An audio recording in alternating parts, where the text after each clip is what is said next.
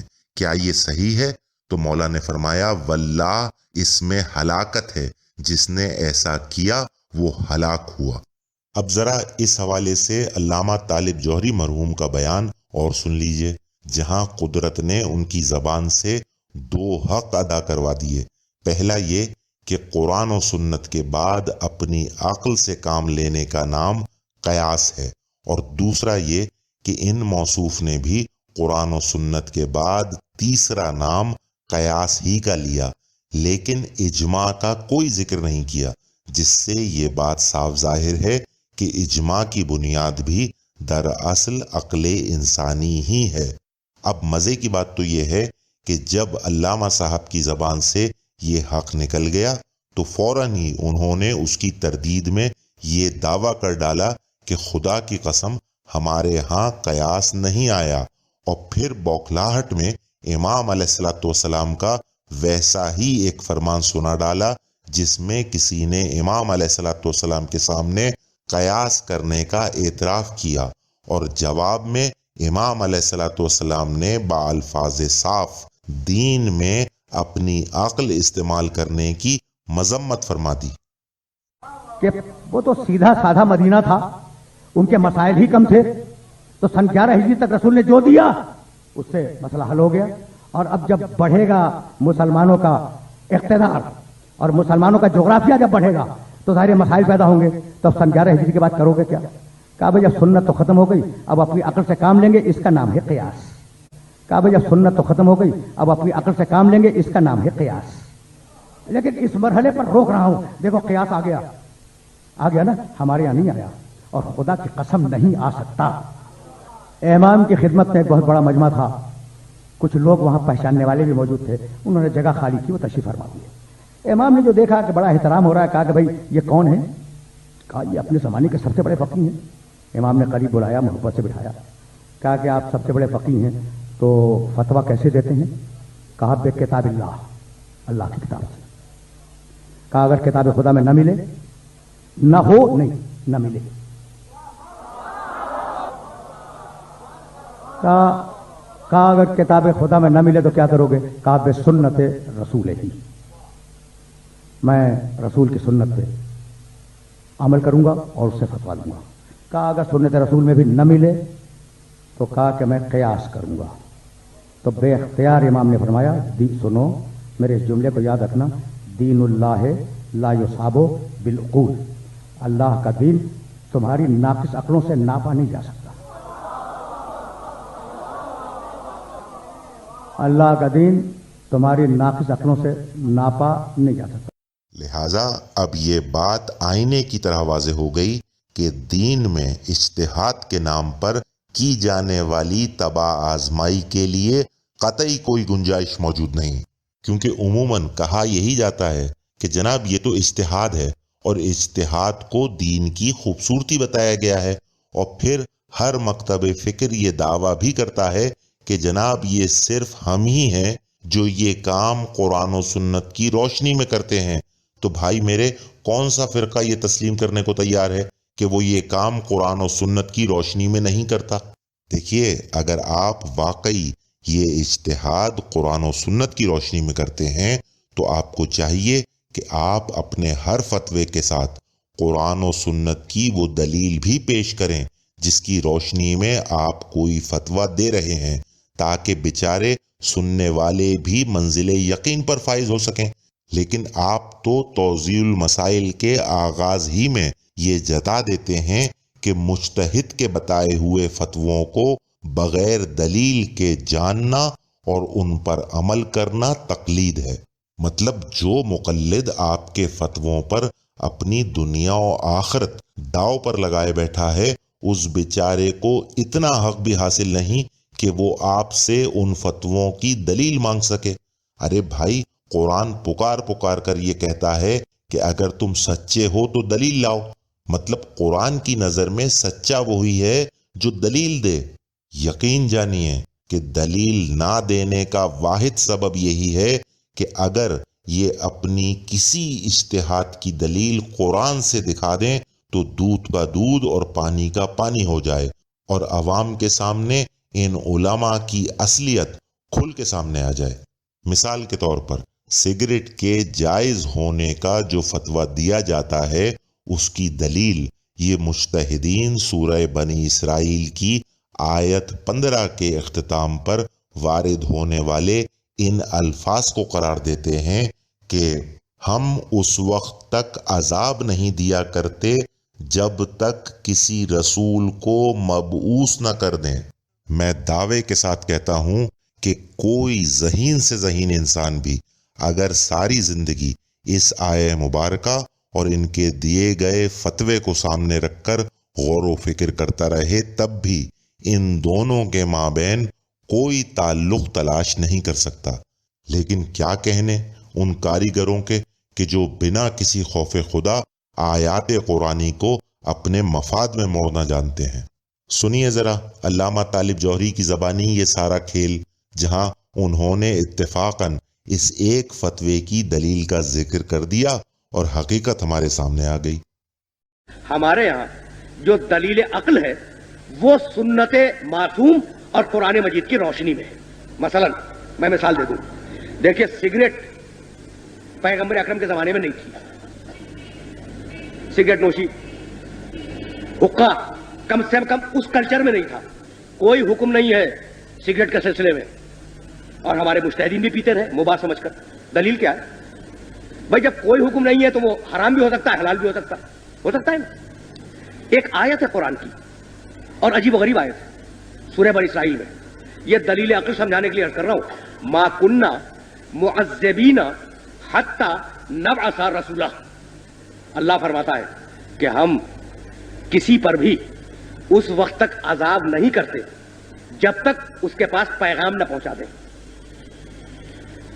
بات تو بڑی واضح ہے نا، قوم لوط کے پاس پیغام آ گیا، انہوں نے نہیں مانا، عذاب آ گیا۔ قوم نوح کے پاس پیغام پہنچا، انہوں نے نہیں مانا، عذاب آ گیا۔ تو پروردگار کیا کہہ رہا ہے کہ ہم کسی انسان پہ بھی عذاب نازل نہیں کرتے جب تک اس کے پاس پیغام نہ پہنچا دیں۔ رزلٹ کیا نکلا؟ رزلٹ یہ نکلا کہ اللہ کی سیرت میں میسج بھیجے بغیر عذاب دینا نہیں، اللہ کی سنت میں اور اس کی سیرت میں پیغام دیے بغیر عذاب دینا نہیں ہے۔ اب مجتہد نے رزلٹ کیا نکالا؟ مجتہد نے رزلٹ یہ نکالا کہ اگر یہ تمباکو حرام ہوتی تو ہمارے پاس پیغام آیا ہوتا۔ کتنا کلیئر کٹ رزلٹ ہے، کتنا کلیئر کٹ اجتہاد ہے جو اس کے اندر سے نکلا۔ اگر تمباکو حرام ہوتی تو ہمارے پاس پیغام آیا ہوتا، ہمارے پاس پیغام نہیں آیا ہے، تو اب اگر ہم پی کے اس کی بارگاہ میں جائیں تو عذاب تو دے گا نہیں، اور جس چیز پہ عذاب نہ دیا جائے وہ مباح ہوگی۔ تو اتنی آسانی کے ساتھ اس کے مباح ہونے کا فتویٰ ہمارے مجتہدین نے اس ایک چھوٹی چیز سے دے دیا۔ تو جناب مرحوم کی اس عالمانہ گفتگو کے حوالے سے پہلی بات تو یہ کہ اس آیہ مبارکہ میں رسول بھیجنے کا ذکر ہے، جسے بار بار وہ یہ کہہ رہے ہیں کہ خدا اس وقت تک عذاب نہیں بھیجتا جب تک کوئی حکم نہ بھیج دے، اور پھر قوم لوط اور قوم نوح کی مثال بھی دے رہے ہیں کہ جب انہوں نے خدا کا حکم آنے کے باوجود اسے نہ مانا تو ان پر عذاب آ گیا۔ تو بھائی میرے، کیا ان قوموں پر عذاب سگریٹ پینے کی وجہ سے آیا تھا؟ مطلب مان لیا کہ سگریٹ کے بارے میں کوئی حکم شریعت میں موجود نہیں، لیکن حضور والا جو اور ہزاروں احکامات کی خلاف ورزی یہ امت صبح شام کر رہی ہے اور گناہوں کی دلدل میں دھستی جا رہی ہے، لیکن اس کے باوجود کوئی عذاب نہیں آتا، تو کیا آپ کے خیال میں سگریٹ کا حکم ان احکامات سے زیادہ اہم ہے جو خدا ان کی نافرمانی پر بھی عذاب نہیں بھیجتا؟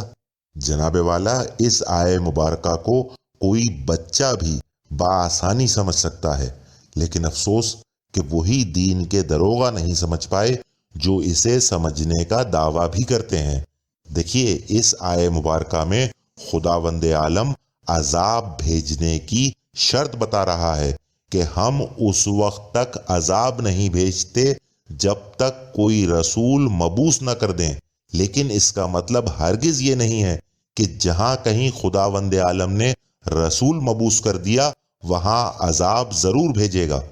مطلب انتہا ہے ان علماء کی قرآن فہمی کی، اور اس پر نتیجہ کیا دیتے ہیں وہ ایک بار اور سن لیجئے ذرا۔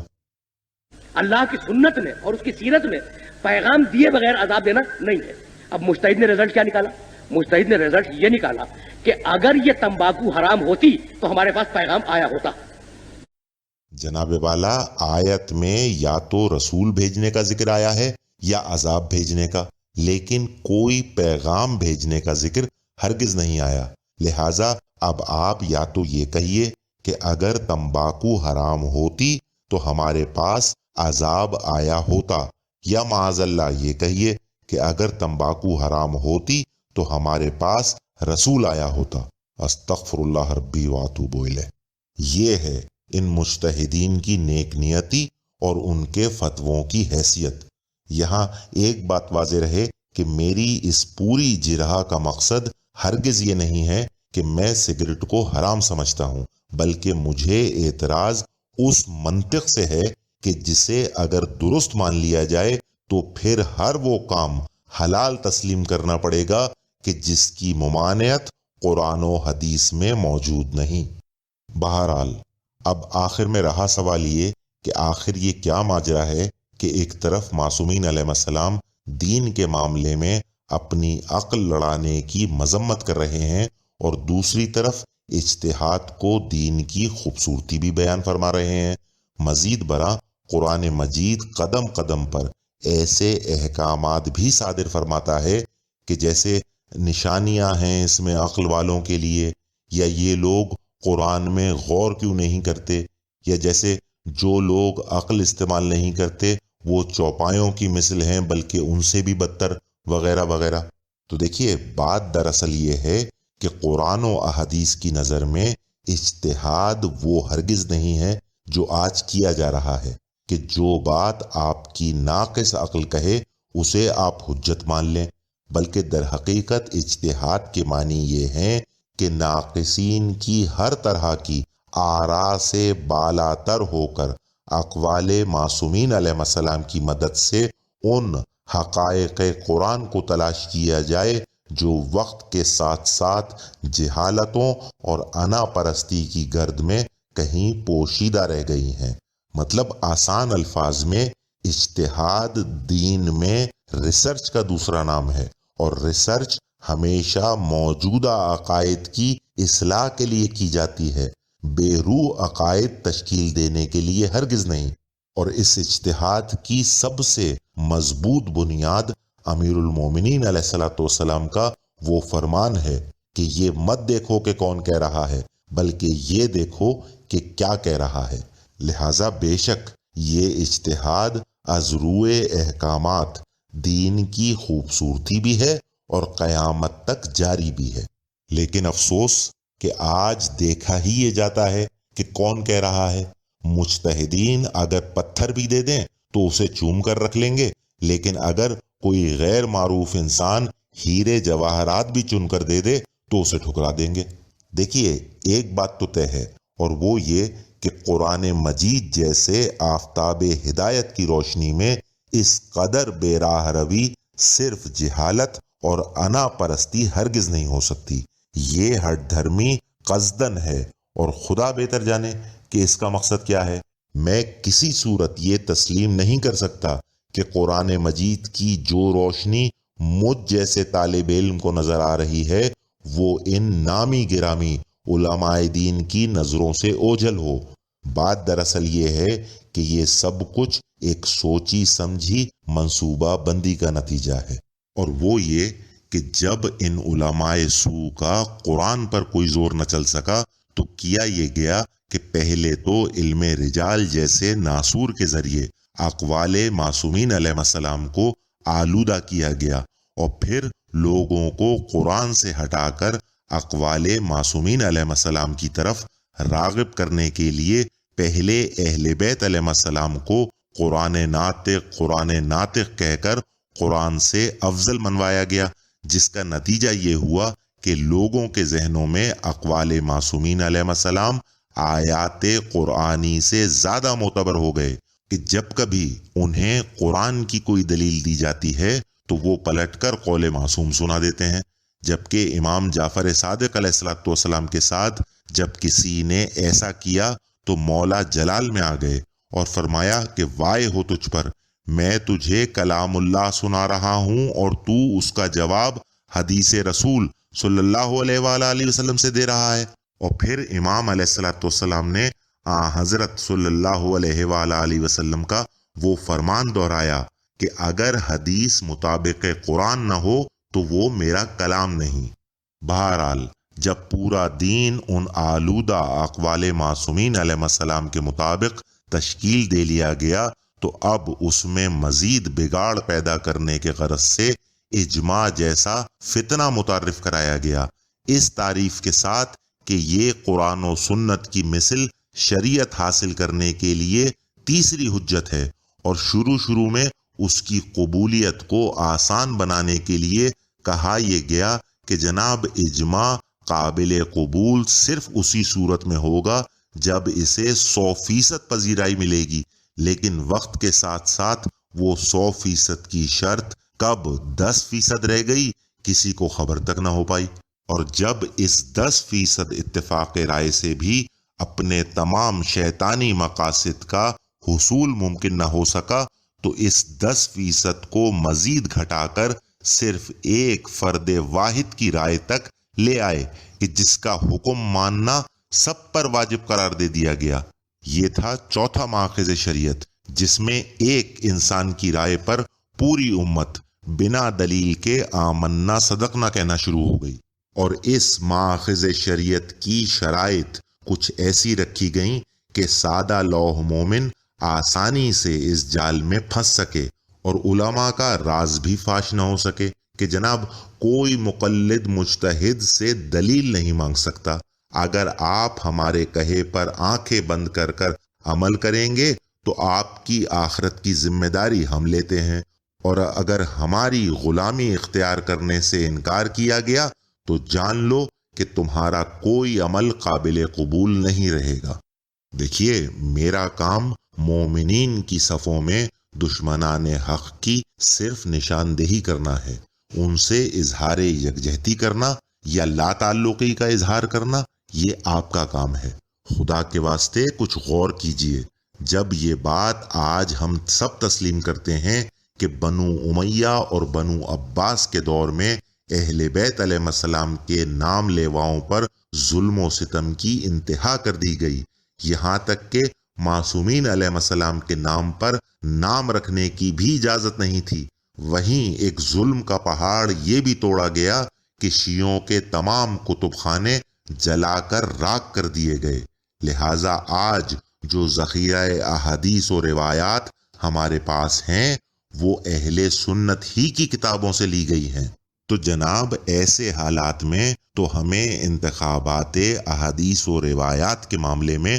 ضرورت سے زیادہ محتاط ہونا چاہیے تھا، لیکن بس یہی ہم سے چوک ہوئی، اور وقت کے ساتھ ساتھ نہ جانے کتنے بے روح عقائد ہمارے مذہب کا حصہ بن گئے، اور باقی رہی صحیح کسر ان علماء سو نے پوری کر دی۔ کبھی یہ دین کے ٹھیکیدار دشمنان اہل بیت علیہ السلام پر لعنت کرنے کو شرعی حرام قرار دیتے ہیں، تو کبھی زیارت عاشورہ ہی کو غیر ضروری قرار دے دیتے ہیں، اور پھر اجماع امت کے نام پر اپنی ان قیاس آرائیوں کو تسلیم بھی کروا لیتے ہیں۔ بھائی میرے، مذہب حقہ میں یہ نہیں دیکھا جاتا کہ کون کہہ رہا ہے، اور نہ یہ دیکھا جاتا ہے کہ کتنے کہہ رہے ہیں، بلکہ صرف اور صرف یہ دیکھا جاتا ہے کہ کہی گئی بات مطابق قرآن ہے یا نہیں۔ اس امت کی تاریخ کا سب سے پہلا اجماع تو سقیفے میں ہوا تھا، جس سے اہل بیت علیہ السلام کی حق تلفیوں کا آغاز ہوا تھا۔ اسی لیے یہ چیز ہمیشہ سے مذہب اہل بیت میں حرام سمجھی جاتی رہی تھی، لیکن جب دور حاضر میں چند علماء دین نے تقلید کے نام پر لوگوں کو ذہنی مفلوج بنا دیا تو بآسانی اس ناسور کو دین کا ماخذ لازم بھی قرار دے لیا اور کسی کو احساس تک نہیں ہوا۔ سنیے انہی مرحوم عالم دین کی زبانی یہ اعتراف بھی کہ مذہب اہل بیت کے ماننے والے ہمیشہ سے اجماع کو ماخذ شریعت نہیں سمجھتے تھے۔ میں بہت عجیب و غریب بات عرض کر رہا ہوں، آپ تو 1500 سال سے اجماع کے خلاف بولتے رہے ہیں نا، تو آسانی سے تو تسلیم نہیں کریں گے، لیکن ہے فقہ جعفری میں تیسرا سورس یہی ہے۔ پہلا سورس قرآن، پہلا ذریعہ شریعت لینے کا، دوسرا ذریعہ سنت معصوم، تیسرا ذریعہ اجماع۔ اللہ لعنت کرے ابلیس ملعون پر اور اس کے کارندوں پر، اور اہل بیت علیہ السلام کے چاہنے والوں کو ان کے شر سے محفوظ رکھے، آمین۔